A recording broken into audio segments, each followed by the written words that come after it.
Hello everyone, welcome to my YouTube channel Vindhya education में मैं आप सभी का स्वागत करती हूँ। आज हम लोग देखेंगे भारत के राष्ट्रपति के पार्ट 2 में कि राष्ट्रपति के कौन कौन सी दशाएं होती हैं, उनको कैसे वो शपथ लेते हैं, उनको कौन शपथ दिलाता है, राष्ट्रपति पर कैसे महाभियोग लाया जाता है। तो इन सारी प्रक्रियाओं पर हम लोग चर्चा करेंगे। जैसा कि हमने पिछले वीडियो में देखा था कि राष्ट्रपति कैसे अपने पद को धारण करते हैं और वे कार्यपालिका के प्रधान होते हैं और उनका चुनाव कैसे होता है, उनके निर्वाचन में कौन कौन लोग भाग लेते हैं। तो इन सारी चीज़ों को हमने देखा था। तो चलिए अब हम देखते हैं राष्ट्रपति के चुनाव के लिए जो शर्तें होती हैं, यानी कौन कौन सी दशाएं होती हैं, उसको भी हम देखेंगे। कह रहा है कि वह व्यक्ति जो संसद के किसी भी सदन का सदस्य अथवा राज्य विधानमंडल का सदस्य है, राष्ट्रपति निर्वाचित होने पर उसे सदन की सदस्यता छोड़नी पड़ती है। कहने का मतलब कि कोई व्यक्ति संसद के सदन यानी राज्यसभा या लोकसभा के सदस्य है, अगर वो राष्ट्रपति पद के लिए निर्वाचित हो जाता है तो उसे इस सदन से सदस्यता छोड़नी पड़ती है। या फिर वो राज्य में विधानमंडल के सदस्य है, जैसे विधानसभा या विधान परिषद के, तो भी उसे वहाँ की सदस्यता छोड़नी पड़ेगी। तो वही कह रहा है कि वो किसी भी सदन का हो, उसे अगर राष्ट्रपति निर्वाचित कर लिया गया है तो उसे उस सदन की सदस्यता छोड़नी पड़ती है। वही कह रहा है कि अगर कोई व्यक्ति राष्ट्रपति बन गया तो कोई भी राष्ट्रपति के सिवा अन्य कोई लाभ का पद वो धारण नहीं कर सकता है।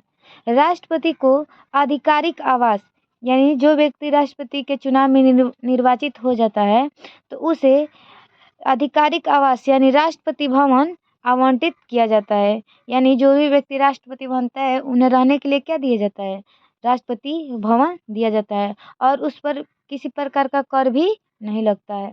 अब देखिए, कह रहा है कि राष्ट्रपति को संसद द्वारा निर्धारित उपलब्धियां, भत्ते व विशेषाधिकार प्राप्त होता है। यानी भारत का वो कोई भी व्यक्ति अगर राष्ट्रपति के पद के लिए वो निर्वाचित हो जाता है तो उसे संसद द्वारा जो भी उपलब्धियां होती है वो प्राप्त होती है। राष्ट्रपति को भत्ते भी मिलते हैं और उन्हें जो विशेषाधिकार रहता है वो भी प्राप्त होता है। कह रहे कि राष्ट्रपति की उपलब्धियां और भत्ते उनकी पदावधि के दौरान कम नहीं किए जाएंगे। यानी जब वे राष्ट्रपति बने हैं, जितना भत्ता और जो भी उनको दिया गया है उपलब्धियां, उसमें कोई किसी प्रकार की कमी नहीं की जाती है। तो हमने देख लिया राष्ट्रपति की क्या क्या शर्तें हैं, क्या क्या दशाएं हैं। यानी राष्ट्रपति बनने के बाद वो किसी लाभ के पद पर नहीं रह सकते हैं और उनको एक राष्ट्रपति भवन उपलब्ध कराया जाता है, उन्हें भत्ते व विशेषाधिकार प्रदान किए जाते हैं। अगर वो राष्ट्रपति बन जाते हैं तो क्या होता है, उन्हें अगर वो पहले से किसी विधानसभा, लोकसभा या फिर राज्यसभा के सदस्य हैं तो वे उनकी सदस्यता छोड़नी पड़ती है। अब हम देखेंगे राष्ट्रपति का शपथ, यानी राष्ट्रपति को शपथ कौन दिलाते हैं और वे क्या क्या शपथ लेते हैं। तो सबसे पहले राष्ट्रपति को शपथ उच्चतम न्यायालय के मुख्य न्यायाधीश राष्ट्रपति को क्या दिलाते हैं, राष्ट्रपति पद की शपथ दिलाते हैं। यानी सुप्रीम कोर्ट के जो चीफ जस्टिस रहेंगे वो क्या करेंगे, राष्ट्रपति को उनके पद के लिए शपथ दिलाते हैं। यदि मान लीजिए कि मुख्य न्यायाधीश यानी चीफ जस्टिस नहीं रहे तो ऐसी स्थिति में सुप्रीम कोर्ट के जो अन्य वरिष्ठ सदस्य रहेंगे वो क्या करेंगे, सीनियर जज, वो क्या करेंगे, राष्ट्रपति को शपथ दिलाएंगे।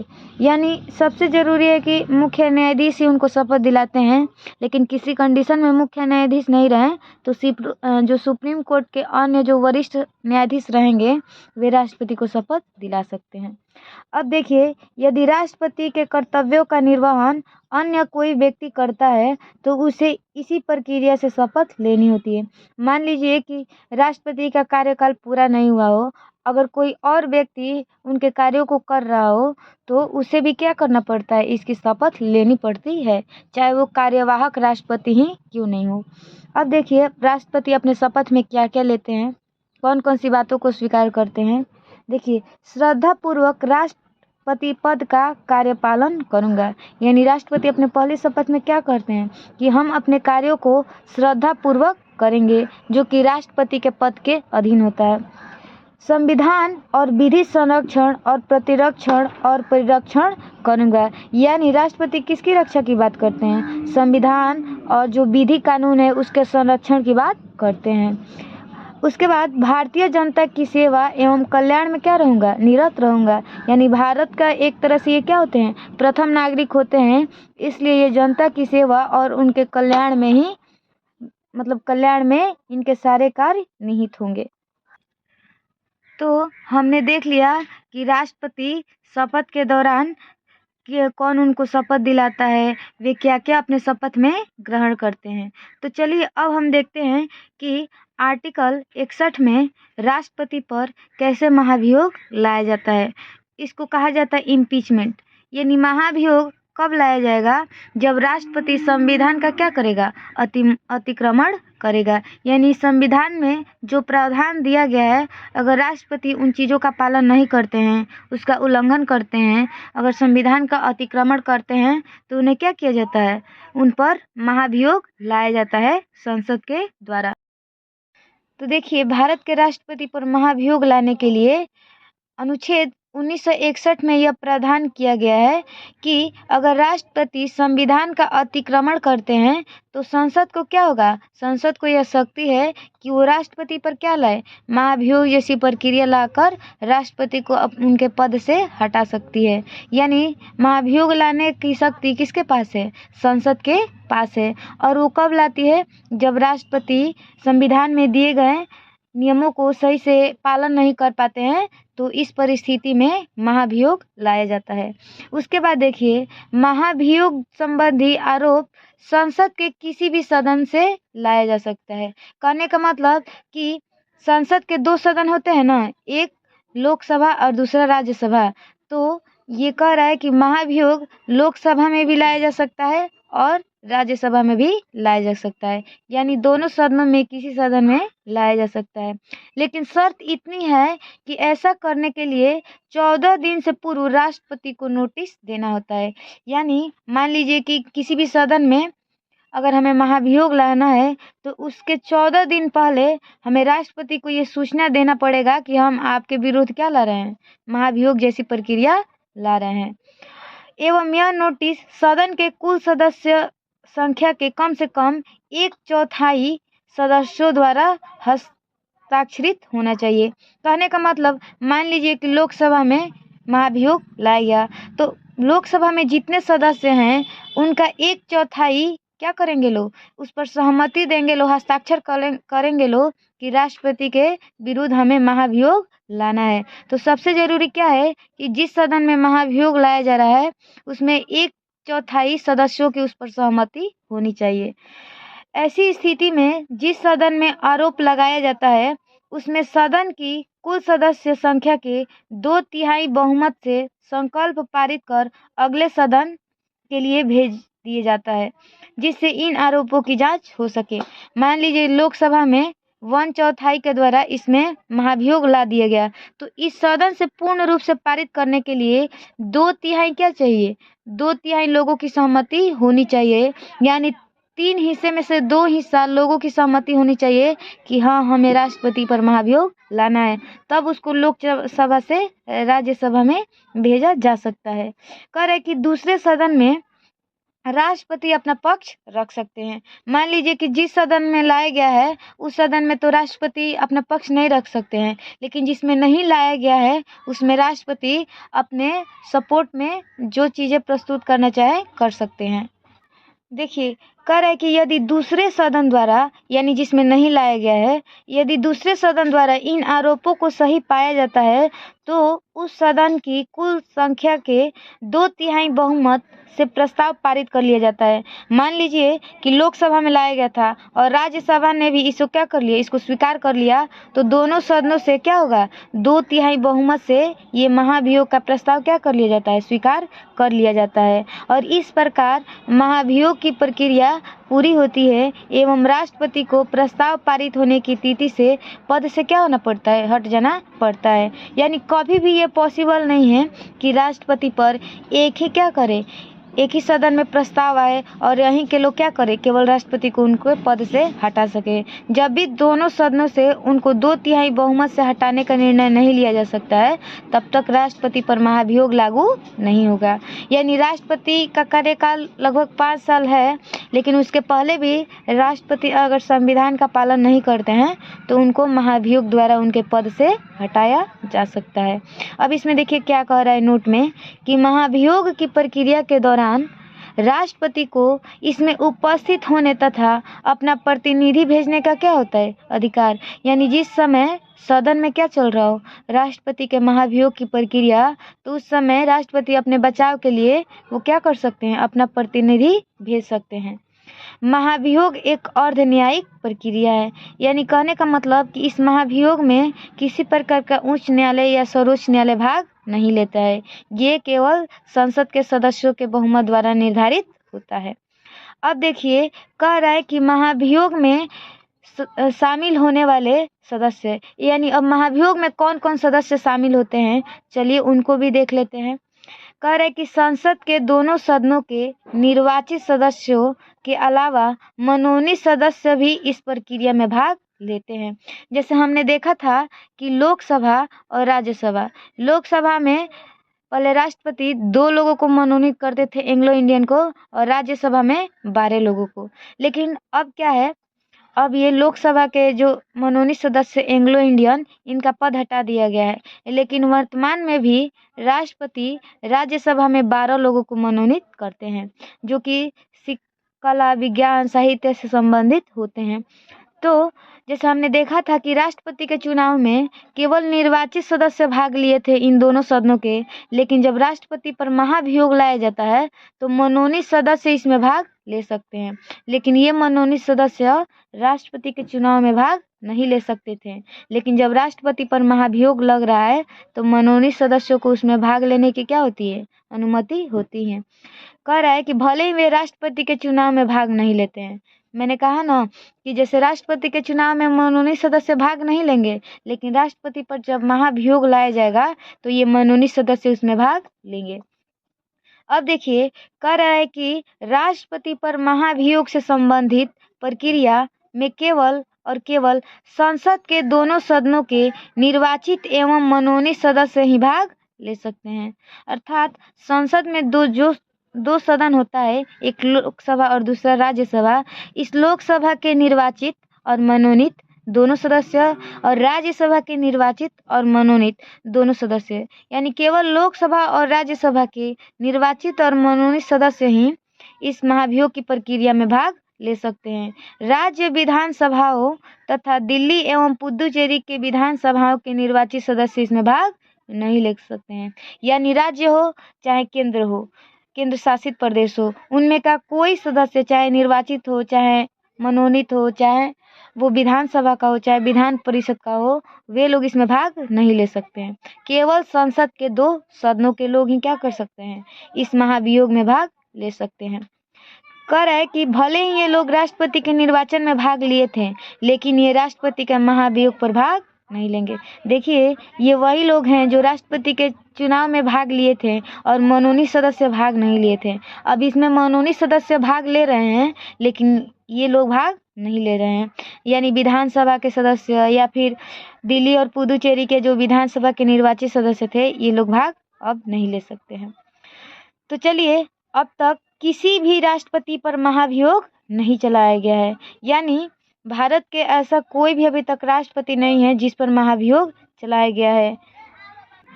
चलिए हम यहाँ देख लेते हैं कि राष्ट्रपति के, भारत के जो राष्ट्रपति होते हैं उनके द्वारा कौन कौन लोग नियुक्त किए जाते हैं। जैसे राष्ट्रपति का जब निर्वाचन होता है, जब चुनाव होता है, तो वे सबसे पहले किसको नियुक्त करते हैं, प्रधानमंत्री की नियुक्त करते हैं। और प्रधानमंत्री को नियुक्त करने के बाद राष्ट्रपति प्रधानमंत्री की सलाह पर अन्य मंत्रियों की नियुक्ति करते हैं। पहले राष्ट्रपति प्रधानमंत्री को चुन लेते हैं और प्रधानमंत्री जिस मंत्री को कहते हैं उन्हें राष्ट्रपति क्या करते हैं, निर्वाचित करते हैं, यानी नियुक्त करते हैं। उसके बाद महान न्यायवादी की भी नियुक्ति कौन करते हैं, अटॉर्नी जनरल की नियुक्ति यही राष्ट्रपति करते हैं। उसके बाद कह रहा है कि उच्चतम न्यायालय और उच्च न्यायालय के न्यायाधीश यानी सुप्रीम कोर्ट और हाई कोर्ट, इन दोनों के न्यायाधीशों की नियुक्ति यानी जजों की नियुक्ति राष्ट्रपति ही करते हैं। उसके बाद जो चुनाव होता है, तो जो मुख्य चुनाव आयुक्त होते हैं और अन्य चुनाव आयुक्त, इनकी भी नियुक्ति राष्ट्रपति ही करते हैं। अब देखिए, कह रहा है कि संघ लोक सेवा आयोग के अध्यक्ष यानी जिसको हम लोग क्या कहते हैं यूपीएससी, उसके अध्यक्ष और उनके सदस्यों की नियुक्ति भी राष्ट्रपति के द्वारा ही होती है। अब देखिए यहाँ पर देखिए कि राज्य के राज्यपाल और उपराज्यपाल एवं प्रशासक, इनकी भी नियुक्ति कौन करता है? राष्ट्रपति। यानी हर राज्य में क्या होते हैं? राज्यपाल होते हैं, उनकी नियुक्ति तथा उपराज्यपाल की भी नियुक्ति राष्ट्रपति द्वारा की जाती है। जो वित्त आयोग के अध्यक्ष होते हैं और जो अन्य सदस्य होते हैं, इनकी भी नियुक्ति राष्ट्रपति के द्वारा ही होती है। चलिए हम देखते हैं कि राष्ट्रपति का पद किस किस परिस्थिति में खाली होता है। जैसे मान लीजिए कोई राष्ट्रपति अपना 5 वर्ष का कार्यकाल पूरा कर लिए, तो उनके 5 वर्ष कार्यकाल पूरा करने पर राष्ट्रपति का पद क्या होगा? खाली होगा, जिसको 6 माह के अंदर चुनाव कराकर उसको क्या किया जाता है? उसको फिर से भरा जाता है, उस पद की फिर से पूर्ति की जाती है। अगर राष्ट्रपति 5 वर्ष पूरा होने के पहले अगर उन्होंने त्याग पत्र दे दिया, तभी क्या हो जाएगा? राष्ट्रपति का पद खाली हो जाएगा। मान लीजिए राष्ट्रपति कोई हैं और उनकी बीच में मृत्यु हो गई, तो भी क्या हो जाएगा? राष्ट्रपति का पद खाली हो सकता है। महाभियोग द्वारा अगर किसी राष्ट्रपति को हटा दिया जाए उनके कार्यकाल पूरा होने से पहले, इस स्थिति में भी क्या हो सकता है? राष्ट्रपति पद खाली हो सकता है। मान लीजिए पद के ग्रहण करने की अर्हता न रखने पर, कहने का मतलब कि अगर राष्ट्रपति उस पद को ग्रहण करने की कोई ऐसी योग्यता है जो नहीं रखते हैं, तो उस सिचुएशन में उनको इस पद को ग्रहण करने का अधिकार नहीं होता है। मान लीजिए कि निर्वाचन में अगर निर्वाचन अवैध तरीके से किया गया है, तो उस स्थिति में क्या होता है? राष्ट्रपति को उनके पद से त्याग देना पड़ता है। तो इस कंडीशन में क्या होता है कि राष्ट्रपति का पद रिक्त हो जाता है। तो ये सारे कंडीशन हैं जब राष्ट्रपति को अपना पद छोड़ना पड़ता है। अब देखिए, पद जब रिक्त हो जाएगा खाली, तो उस स्थिति में राष्ट्रपति के कार्यों को कौन संभालेगा? उस स्थिति में देखिए कैसे कंडीशन को संभाला जाता है। जैसे मान लीजिए राष्ट्रपति को कोई बीमारी हो गया या किसी कारण से वो अनुपस्थित हो गए या अन्य कारणों से अगर वे अपने पद पर कार्य करने के लिए असमर्थ हैं, तो इस स्थिति में उपराष्ट्रपति द्वारा कार्यों का क्या किया जाता है? निष्पादन किया जाता है। मान लीजिए किसी कंडीशन में राष्ट्रपति का तबीयत खराब हो गया या किसी कारण से वे अपने पद पर उपस्थित नहीं हैं या अन्य कारणों से वे राष्ट्रपति पद का कार्य नहीं कर पा रहे हैं, तो इस स्थिति में उनके कार्यों को कौन देखता है? उपराष्ट्रपति देखते हैं। और ऐसी स्थिति में उपराष्ट्रपति राष्ट्रपति के पुनः पद ग्रहण करने तक कार्यवाहक राष्ट्रपति के रूप में कार्य करते हैं। यानी जब तक राष्ट्रपति अपने पद के लिए पुनः आ नहीं जाते हैं अपने कार्यों का निर्वहन करने के लिए, तब तक के लिए ये उपराष्ट्रपति कार्यवाहक राष्ट्रपति के रूप में कार्य करते हैं। देखिए, कह रहा है कि उपराष्ट्रपति के पद रिक्तता की स्थिति में भारत का मुख्य न्यायाधीश कार्यवाहक राष्ट्रपति के रूप में कार्य करेगा। अब मान लीजिए कि राष्ट्रपति जब नहीं हो तो उनका कार्य उपराष्ट्रपति देखेंगे। अगर उपराष्ट्रपति भी नहीं है तो उस समय राष्ट्रपति का कार्य कौन देखेगा? जो सुप्रीम कोर्ट के मुख्य न्यायाधीश रहते हैं, चीफ जस्टिस, वे कार्यवाहक राष्ट्रपति के रूप में कार्य करेंगे। कार्यवाहक राष्ट्रपति किस कंडीशन में होता है? जो टेम्पररी कार्यों को देख सके। अब देखिए, भारत के मुख्य न्यायाधीश की गैर हाजिरी में, और मान लीजिए कि भारत के राष्ट्रपति नहीं हो और उस समय उपराष्ट्रपति भी उपस्थित नहीं हो और भारत के मुख्य न्यायाधीश भी उस समय सक्षम नहीं हो राष्ट्रपति के कार्यों को देखने के लिए, तो उस कंडीशन में क्या किया जाएगा? उच्चतम न्यायालय का जो वरिष्ठतम न्यायाधीश रहते हैं, वे राष्ट्रपति के कार्यों को कार्यवाहक राष्ट्रपति के रूप में क्या करेंगे? संभालेंगे।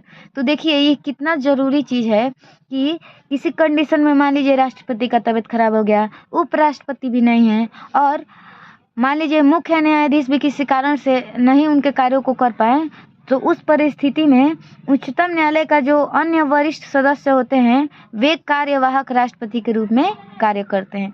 देखिए, यहाँ उपराष्ट्रपति हो, चाहे मुख्य न्यायाधीश हो, चाहे उच्चतम न्यायालय के वरिष्ठ सदस्य हो, ये तीनों काम जो कर रहे हैं उनको हम लोग क्या कर रहे हैं, कार्यवाहक राष्ट्रपति।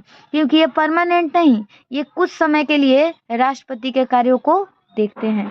अब देखिए, ऐसी स्थिति में जो भी कार्यवाहक राष्ट्रपति के रूप में कार्यों को संपन्न करता है, चाहे उपराष्ट्रपति हो, चाहे भारत का मुख्य न्यायाधीश हो या उच्चतम न्यायालय का वरिष्ठतम सदस्य हो, उसे राष्ट्रपति की समस्त शक्तियां, उन्मुक्तियां प्राप्त होती है एवं संसद द्वारा निर्धारित सभी उपलब्धियां, वेतन, भत्ते व विशेषाधिकार प्राप्त होते हैं। मान लीजिए कि अगर कोई उपराष्ट्रपति राष्ट्रपति के कार्य को देख रहे हैं तो उन्हें वेतन उपराष्ट्रपति वाला नहीं मिलेगा, उन्हें वेतन राष्ट्रपति वाला मिलेगा। जो भी सुविधाएं होंगी उन्हें राष्ट्रपति वाला सुविधाएं ही प्राप्त होंगी। सेम वही कंडीशन मुख्य न्यायाधीश का। मुख्य न्यायाधीश अगर राष्ट्रपति के काम को देख रहे हैं तो उन्हें भी वेतन मुख्य न्यायाधीश का नहीं मिलेगा, उन्हें वेतन राष्ट्रपति के पद का ही मिलेगा। सेम कंडीशन यहाँ भी है। जैसे वरिष्ठतम सदस्य उच्च न्यायालय के होंगे यानी सुप्रीम कोर्ट के, तो उनको भी वेतन राष्ट्रपति ही वाला दिया जाएगा। अब देखिए यहाँ नोट में कि राष्ट्रपति का कार्यकाल पूर्ण होने से पहले नया चुनाव हो जाना चाहिए। यानी राष्ट्रपति के कार्यकाल में भी 6 महीना बाकी रहता है, तब से ही चुनाव क्या हो जाता है, शुरू हो जाता है। नहीं तो कार्यकाल समाप्ति के उपरांत भी पुराना राष्ट्रपति अपने पद पर बना रहेगा। मान लीजिए राष्ट्रपति ने 5 साल अपना कंप्लीट कर लिया, लेकिन अगर चुनाव कंप्लीट नहीं हुआ है तो पुराने राष्ट्रपति ही अपने पद पर बने रहते हैं जब तक कि उसका उत्तराधिकारी अपना पद ग्रहण न कर ले। यानी जब तक नया राष्ट्रपति नहीं आ जाएगा तब तक वही पुराने राष्ट्रपति अपने पद पर रहेंगे।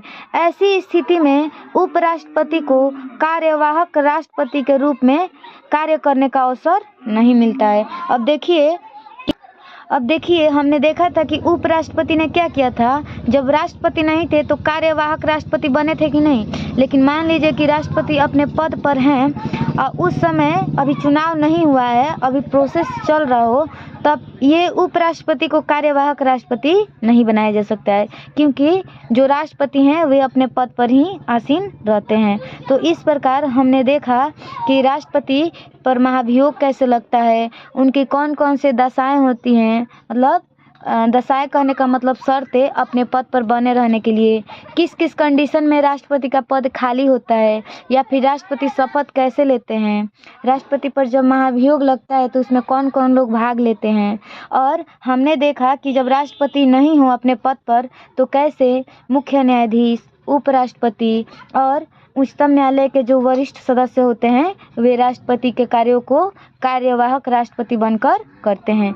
तो अगले वीडियो में हम लोग देखेंगे कि राष्ट्रपति को कौन कौन सी शक्तियाँ प्राप्त है। जैसे राष्ट्रपति को कार्यकारी शक्तियाँ प्राप्त होती हैं, राष्ट्रपति को विधायी शक्तियाँ प्राप्त होती हैं, वित्तीय शक्तियाँ प्राप्त होती हैं, न्यायिक शक्तियाँ प्राप्त होती हैं और सैन्य शक्तियाँ तथा आपातकालीन शक्तियाँ भी प्राप्त होती हैं। तो इन सारे चीज़ों को हम नेक्स्ट पार्ट में पूर्ण रूप से जान लेंगे। उसके बाद हमारा क्या हो जाएगा, राष्ट्रपति वाला टॉपिक थोड़ा बहुत कंप्लीट हो जाएगा, जितना कि हम अपने एग्जाम में अच्छे से लिख सकें या फिर आने वाले क्वेश्चन को बना सकें।